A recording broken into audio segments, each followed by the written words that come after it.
What's up? Today we are talking about how to Photoshop the perfect product images. We're going to talk about the main picture, we're going to talk about lifestyle images, and of course we're going to talk about all the fun ones with the callouts, the infographics, and the size charts. I am Andrew Maffetone. Today I am joined by the lovely Sophia Spiridakis, and we are here on the episode number 47 of the Sellers Cast.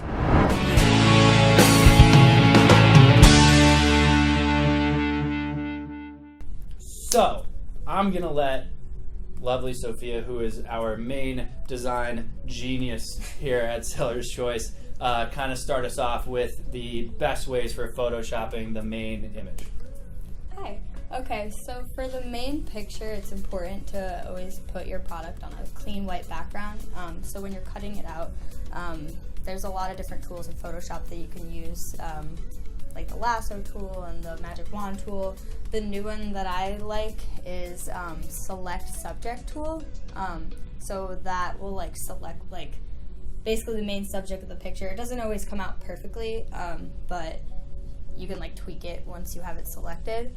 And then I like to use the select, modify, contract tool. So that will help with if you're cutting out a picture and there's a white glow around it. It'll make sure it's all cut out completely perfectly. And then I would say use up as much white space as possible. Just show your product nice and big. Yeah, nice. So I don't do design, it's not my thing, but so the plain white background is important obviously for other stuff outside of just the basic design as well. So in Amazon, it's a basic rule. Walmart, eBay, Jet, they're all pretty much basic rules that you have to have for 90% of products. But then of course, in your own website, it looks better if you just have it with a plain white background. There are some cases where it'll look good with lifestyle images and things like that. However, if you're doing Google Shopping ads, again, it's got to be on a plain white background. So making sure that first image is clean and crisp, well shot, whether it's a 3D rendering or just a regular photograph or something along those lines, you're always going to want to make sure that thing looks perfect, because that is the first impression pretty much. So on that, so the lifestyle images, how is it, you kind of do your design magic for all that? So for lifestyle images, you kind of apply the same tools that you use to put it on a white background, and then you're going to place it into a scene. So it's important to make sure it's cut out perfectly. Same tools to make sure the edges look okay. And then the tools that I use the most to make it look real, I use the burn tool to make it darker if it's too bright, the dodge tool, which is the opposite, make it look brighter, and I use the sponge tool also. So let's say the picture is not super saturated, or the opposite, you can adjust that. And then also sometimes your product photo might be super crisp, and the lifestyle image you're putting it in may not be as high definition, or maybe it is, but when it's further away, your product is it might look too perfect if you just place it in there. So I like to use the add noise tool, so that'll make it look a little less perfect and more realistic.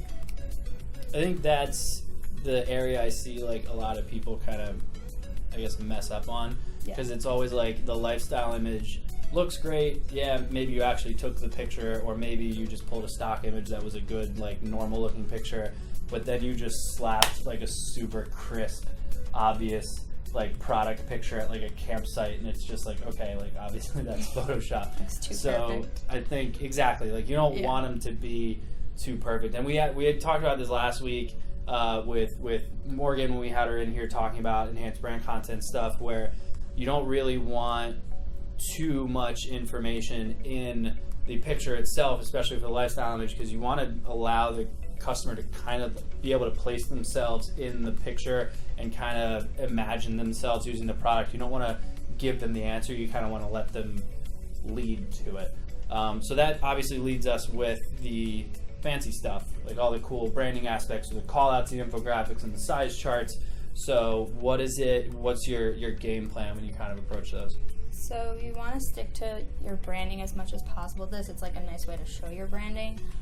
So you want to use icons that are in your style, vector images maybe. Definitely use lines to point out different parts of the product if that's applicable.